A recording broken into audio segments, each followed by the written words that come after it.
What are some of the signs? So remember, 60% of pets will develop cancer at some point in their life. So lumps and bumps that don't go away or change, you need to be checking those out.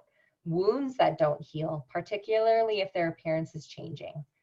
Limping or other signs of pain, so while walking, running, or jumping, so if they're crying out, but if they're not wanting to use a leg, you need to get that checked out. Unexplained weight loss, they have less energy, less willingness to play, walk, and run.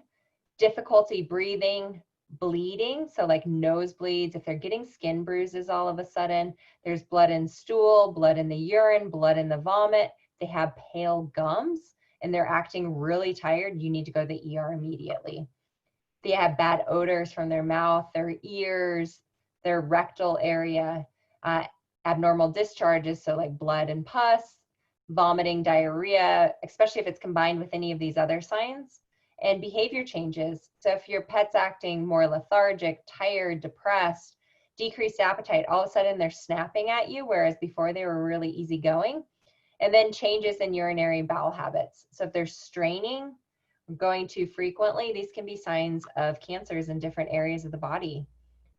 The key points for cancer holistic therapy: diet, diet, diet. I'm going to hammer that home. Food is medicine. Food is the foundation for health. When we don't feed our bodies the right things, we get disease and we get cancer. So we can get that anyways, even doing everything right, but we can prevent it even more with the right diets. So what have you been feeding to your dogs or your cats? Does it support them?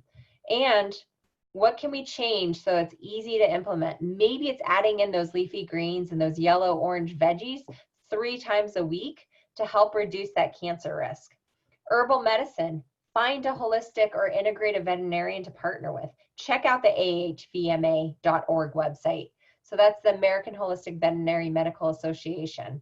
Look for a doctor that's near you that you can partner with to make sure that we're getting the best results, especially if your pet has cancer. If your pet doesn't have cancer, work with one of these doctors to keep them that way through prevention. Remember, prevention is better than cure.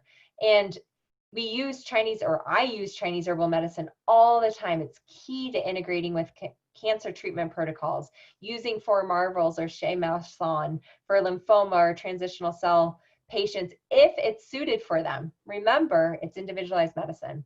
And then what supplements are we adding in addition to complement the food and the nutrition that they're on? Remember, we're complementing the diet. We're not just putting them on every single supplement that we find on Google. So medicinal mushrooms, milk thistle support detoxifying pathways to support the liver, especially if they're going through chemotherapy or on prednisone. Omega-3s, CoQ10. What are the easy ones you can start right now? Is your pet on an omega-3? If not, let's get them on Nordic Naturals, omega-3 fatty acids. Great starting point. Add those vegetables into the diet. Start with small things that are easy to implement that you can do that create the ability to do it over time, because that's what matters. Make sure, if you're not already doing it, subscribe to our weekly newsletter for free tips on how to help your pets thrive naturally.